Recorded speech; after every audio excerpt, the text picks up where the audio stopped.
Governo, minhas senhoras, meus senhores, do alto desta importante tribuna,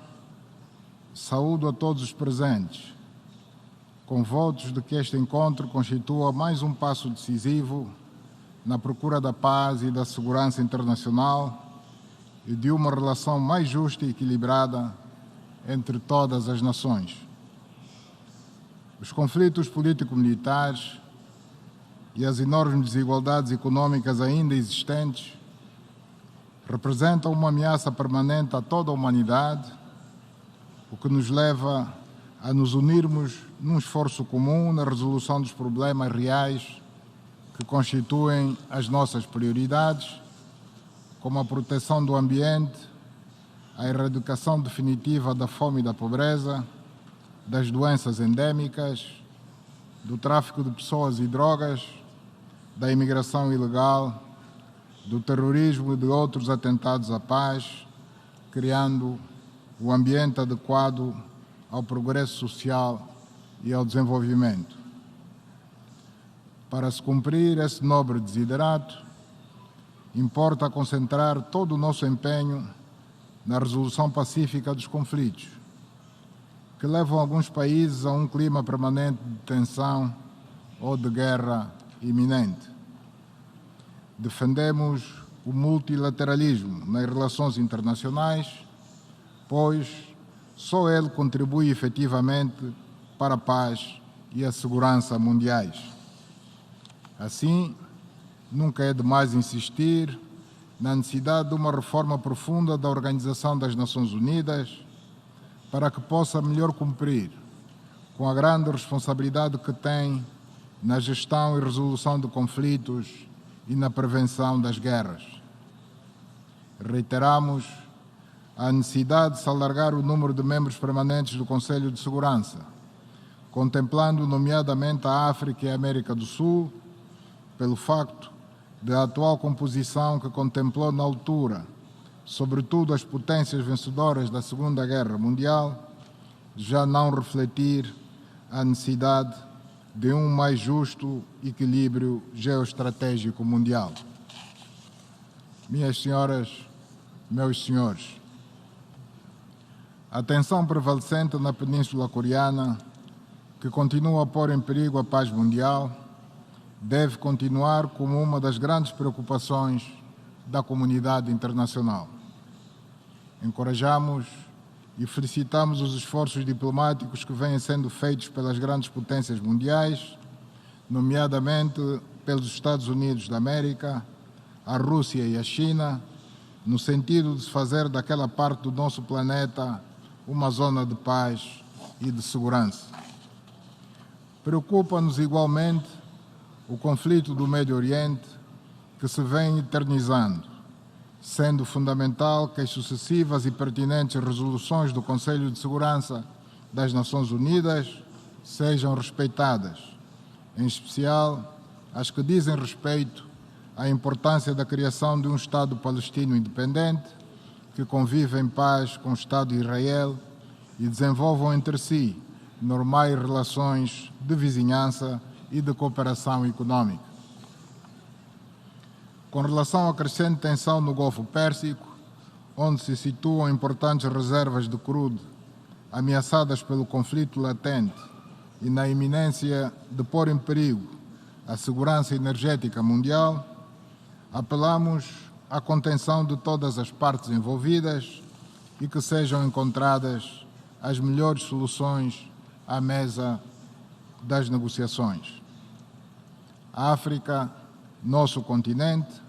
vem sendo assolada pelo terrorismo, sobretudo o de cariz fundamentalista religioso, que atinge países como o Mali, o Níger, a Nigéria, os Camarões, o Burkina Faso, o Tchad, a República Centro-Africana e a Somália, para citar apenas alguns. A comunidade internacional e a União Africana em particular devem prestar atenção à necessidade da normalização da situação política na Líbia, pelo facto de os territórios controlados pelas diferentes milícias serem a fonte de abastecimento logístico em armas e munições dos grupos fundamentalistas que atuam no continente. Angola tem procurado dar a sua modesta contribuição, na medida do possível, na prevenção ou resolução de conflitos, sobretudo na região da SADC, dos Grandes Lagos ou da África Central, como foi o mais recente caso do Memorando de Entendimento entre Ruanda e Uganda, assinado em Luanda, e que nos parece ser um passo importante na prevenção de um conflito que se estava a incubar e na iminência de eclodir. Aproveitamos esta oportunidade para, desta tribuna, apelarmos ao fim do embargo econômico imposto há décadas a Cuba, sobretudo se tivermos em conta um facto recente de uma janela aberta de oportunidade de aproximação e regularização das relações. Permitam-me, igualmente, que exorte ao fim da guerra comercial que neste momento opõe duas potências econômicas, os Estados Unidos da América e a China, pelas consequências nefastas que já se fazem sentir na economia mundial. Minhas senhoras, meus senhores, o mundo assiste impotente ao fenómeno das alterações climáticas e do aquecimento global, que se tem vindo a agravar, como comprovam os mais recentes estudos científicos e o aumento galopante dos fenómenos naturais e suas consequências devastadoras, com proliferar um pouco pelo mundo fora de uma série de tufões, ciclones, tsunamis, cheias ou ainda secas severas. Os exemplos concretos desse fenómeno multiplicam-se pelo mundo fora, o que nos leva a associarmos-nos àqueles que denunciam a irresponsabilidade dos que persistem em ignorar esses sinais e se sentem no direito de continuar a sustentar indústrias poluentes. Saudamos a iniciativa da realização recente de manifestações em centenas de países pelo mundo fora e que se constituíram num verdadeiro cordão humano em defesa da preservação do ambiente, em prol da defesa do planeta, nossa casa comum. Trabalhemos em conjunto pela preservação das florestas tropicais ainda existentes na América do Sul, em África e na Ásia, caso das florestas das bacias dos rios Amazonas e do rio Congo-Zaire, que, não tendo sido ainda totalmente devastadas pelo homem, são das últimas reservas renovadoras do oxigênio e absorvedoras do dióxido de carbono e do clorofluorcarbono, ambos destruidores da camada de ozono. Os Objetivos do Desenvolvimento Sustentável, que pretendem dar continuidade aos Objetivos do Desenvolvimento do Milénio, apesar de nobres e justos, mesmo assim não são, por si só, a garantia de melhores resultados no futuro. Para se alcançar o desejado desenvolvimento sustentável, importa que os objetivos contidos nessa agenda possam ser alvo de um salutar confronto de ideias em torno de projetos alternativos, adequados à situação política e à realidade concreta dos países que delas mais necessitam. Os conflitos, a fome, a miséria e a doença não se eliminam apenas com soluções políticas e burocráticas,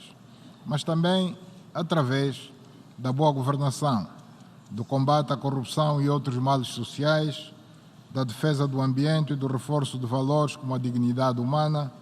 a cidadania responsável e inclusiva, a justiça social e a igualdade de oportunidades. Nesse âmbito, importa salientar o papel reservado à juventude, a única força motriz capaz de vencer todos esses desafios. É importante que se aprofunde a qualidade da sua educação, no plano técnico e cultural, para que a sua formação específica não deixe de levar em conta o contributo dos grandes homens das diferentes culturas e civilizações que ao longo dos séculos nos ajudaram a compreender melhor e a amar o mundo e os nossos semelhantes. É com profunda esperança no empenho dessa juventude que mantenho o otimismo e continuo a acreditar que podemos legar um mundo melhor aos nossos descendentes. Minhas senhoras, meus senhores, falando de Angola em particular, gostaria de destacar as profundas reformas em curso que têm como objetivo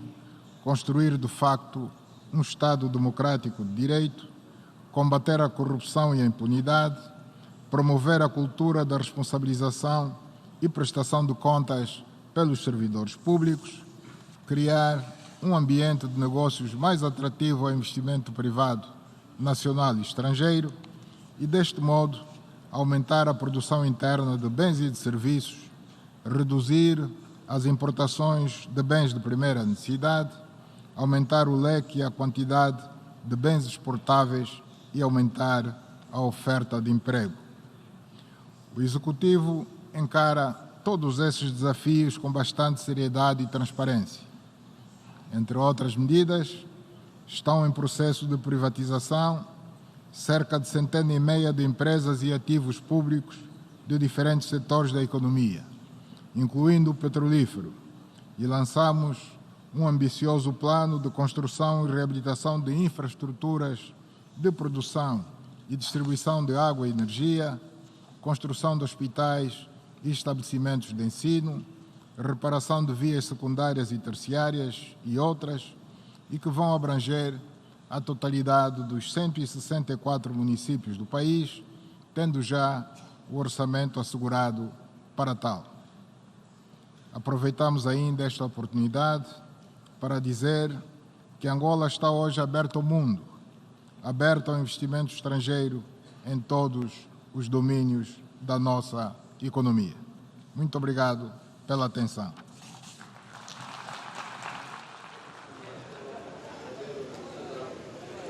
Acabamos assim de ouvir o presidente João Lourenço, ele que acaba de discursar na sessão magna